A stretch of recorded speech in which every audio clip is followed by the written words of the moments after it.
And welcome everyone to the 15th episode from the famous Road to $5,000 by Omar Abdul Jawad, who is a 16-year-old teen striving for his inevitable success, inshallah. Now, a lot has happened here, okay? You can tell I'm quite excited, but we can tell that this trade is quite going well. So what happened here is that yesterday's video on the 14th episode, if you did not watch it, please go watch it now to understand how the flow is gonna go. We explained the gold trend, and before that, it was not like this. Like at episode 14, it was not like this whatsoever. It was somewhere here. We analyzed it when the market was still here, and I gave you guys, and I told you that the market will indeed continue upwards due to indications I have found out. So because of that, I was like, all right, I anticipated a long position, and it's exactly what happened, and we secured beautiful profits, alhamdulillah. What happened was we got through something interesting. I entered the trade after I saw this beautiful engulfing candlestick, which proved to us this area as a support, engulfing, and a moving average was upwards, so all three conditions were met. Next, I executed that trade. We got this beautiful profit right here, which secured us around, let me tell you the exact number, $131.40, $131 out of this trade. Now, it could have been more. It reached $200, by the way, but I was like, I don't want to close because I anticipated a bigger profit.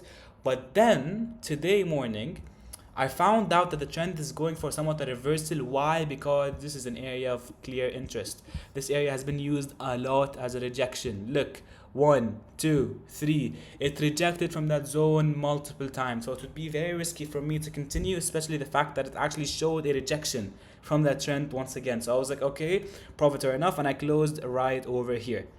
I am happy, alhamdulillah, I closed, because if I didn't, I would have lost much more. I'm heavily grateful that I closed earlier, alhamdulillah. And by the way, a fact for you guys that you all must know: a good trader knows when to enter and when to leave. I saw this area of interest. I should have put my take profit here, by the way, not above, but no worries. It's a beautiful trade. We secured some great profits. We didn't want to risk more, alhamdulillah, because I saw this as an area of interest, a resistance zone, so I didn't want to risk fighting against it. You always have to fight it. You always have to trade with the trend, never against it. The trend tells you it's gonna go up, then you go down, just end the long position. Okay? Yes, and that was a good one. PUSD is going well, and I mean going very well, inshallah. We can see that I joined the trade. If you guys watched episode 14, you'll understand when I joined the trade exactly. Right over here at that point on, when the market was still here, after I've seen this beautiful engulfing, I was like, perfect. We got the support level, we got the engulfing candlestick, and we got the moving average. Met all our three conditions, which made us and confirmed to us an uptrend, which is why we went for a long position. And look, I still haven't closed the trade. We're sitting on a beautiful profit, almost hitting TP. I place a TP on the next area of interest, on the next resistance zone, so that we don't encounter any risks. And it's about to hit it anyway. So we're chilling, we're fine, everything's okay. And these were the two trades we took today. Euro USD has in fact great potential, but I really don't know what's gonna happen next. I need to find the confirmation. Now look, because Euro USD is pretty neutral and pretty confusing. Why? Because we can notice at that point there's a beautiful uptrend happening, right? We can notice that. But we can also notice something else, which is completely contradictory, is that we have a beautiful resistance zone as well, right over here. Resistance, and still has not been broken. The market went up so much and still hasn't broken the area of resistance. And yesterday, by the way, I have seen this candlestick, but I still did not execute a long position. Why? It is true we met our engulfing, and it's true we met the moving average, but we did not meet an area of interest. The three conditions were not met. 2 out of 3 were met. So if I executed, I would have lost, because look, that would have been a very dumb move.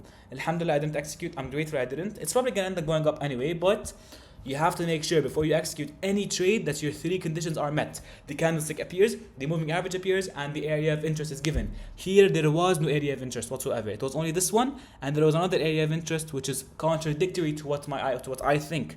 So I didn't want to risk it, even though I got the majority of the confirmations set, but I did not have one. So I was like, no way, I'll execute, and alhamdulillah, I was right. We'll wait for another engulfing to appear to break the resistance. That's great. If it does not happen, well, it might reveal as a bearish engulfing that abides by the resistance. All in all, we're going to trade based on the three confirmations and based on the trend. These were the three currency pairs, and I hope you guys understood. Have a great day, and as always, see you guys at the top.